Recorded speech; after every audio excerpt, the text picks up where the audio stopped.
31번입니다. 31번은 연료의 연소시 이론 공기의 계량치가 가장 큰 것은 무엇이냐고 그랬죠. 그러니까 보세요.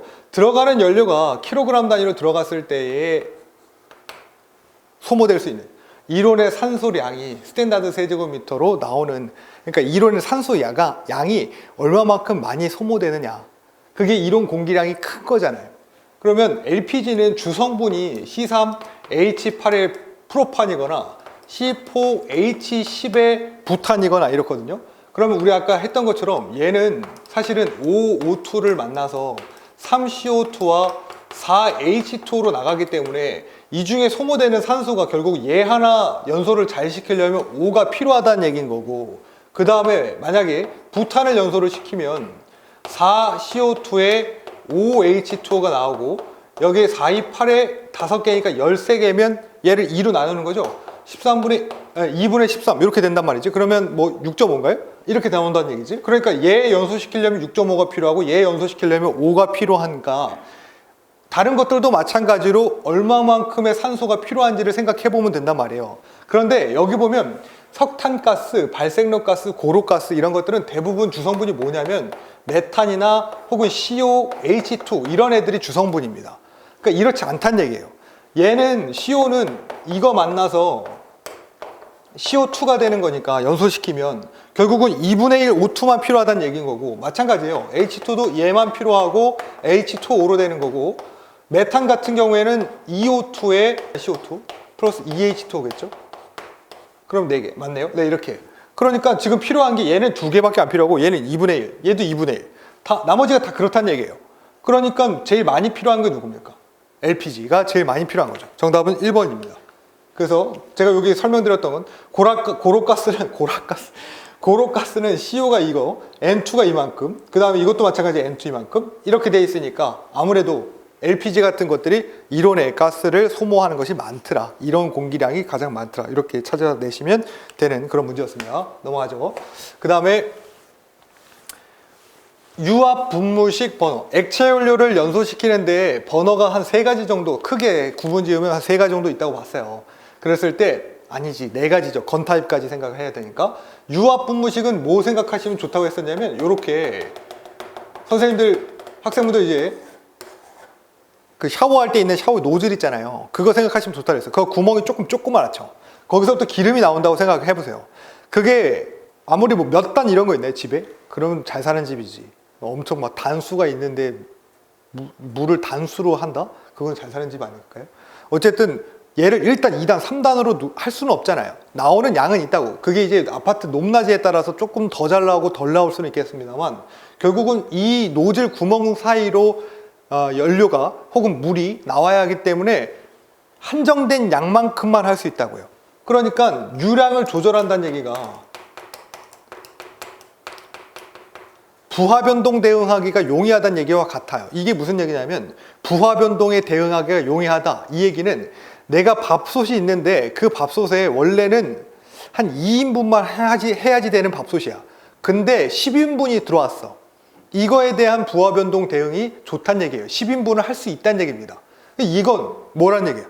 얘 원래 유량 조절을 하는 데 있어서 물이 이만큼만 들어오는데 더 많은 양이 들어와도 할 수 있냐 없냐 이거죠. 그게 잘 안 된다 이거예요. 그래서 그 유량 조절 범위가 1대3으로 우리가 배워야 할, 우리가 아는 액체 연료 연소 중에서도 가장 조금 좁은 편에 속합니다.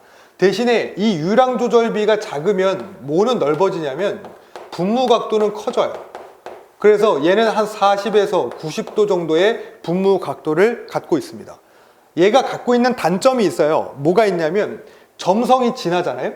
점성, 끈적한 애들이 진하면 여기에 이렇게 응결되죠. 응결된다기보다는 응착되죠. 이렇게. 그렇기 때문에 이 점성이 높은 것들은 좀 힘들단 말이에요. 하기가. 그래서 이걸 조금 개선시키고자 한 게 뭐냐면 회전컵입니다. 회전컵으로 연료를 분산시킨 다음에 돌리는 거예요. 돌리면 이 액체들이 이 면을 따라서 이런 식으로 유동하겠죠.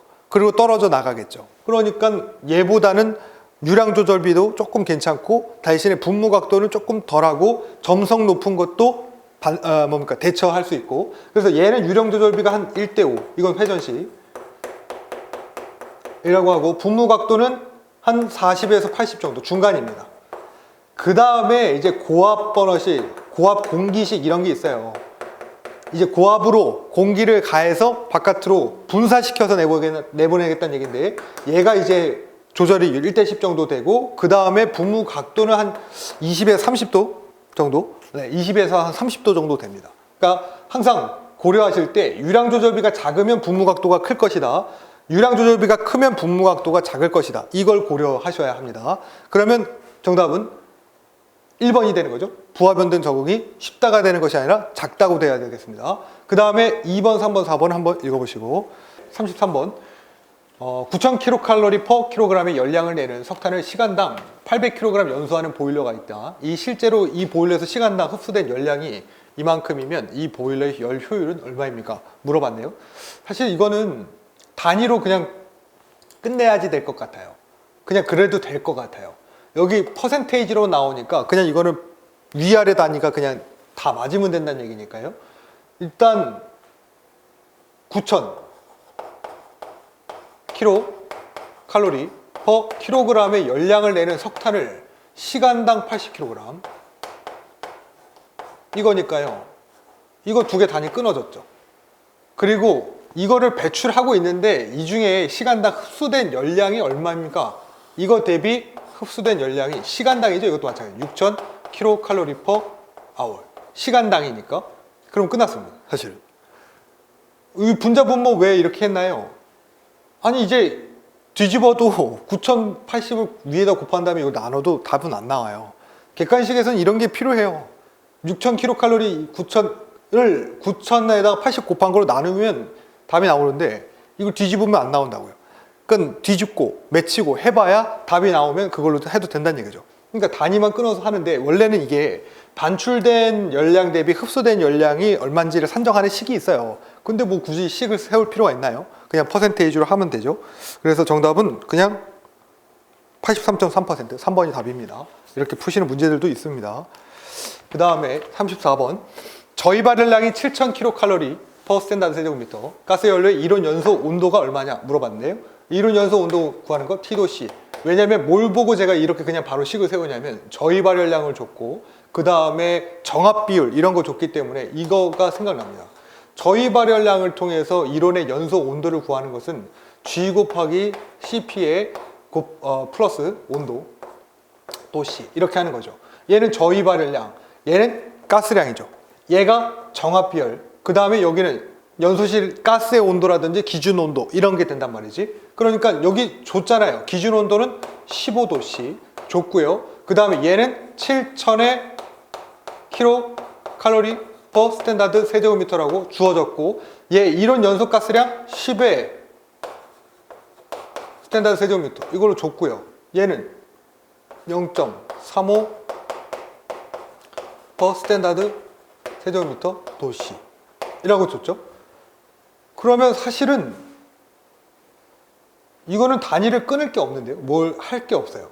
이거 킬로칼 이거 위아래 다 지워졌고요. 이거 두 개 위에 같은 거니까 없네요. 바꿀 게 없습니다.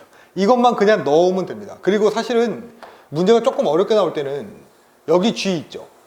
여기 G를 지금 이론 연소 가스량으로 줬지만 실제 가스량을 주고 실제 가스량을 구할 수 있게끔 만들어요. 그러니까 실제 가스량을 구하게끔 만들려면 공기비 이런 거 있잖아요. 이런 거 주고 그 다음에 각 가스의 어떤 그 AO라든지 CO2 이런 것들을 구하게끔 만들어서 얘를 찾고 얘 찾은 걸로 여기다 대입하게끔 만듭니다. 그런데 문제 좀 쉽게 나온 편이에요. 그냥 넣으시면 됩니다. 다른 거 할 필요가 전혀 없어 보입니다. 그래서 만들 때 7,000에 10에 0.35 0.35 이거 한 거에다가 더하기 15 하면 됩니다. 2015죠. 네. 35번. 자, 폐열 회수 장치가 있대요. 그 소각로가 있는데 그 특징으로 설명으로 거리가 먼 것은 연소로가 있어요. 연소를 시켰습니다. 나갔는데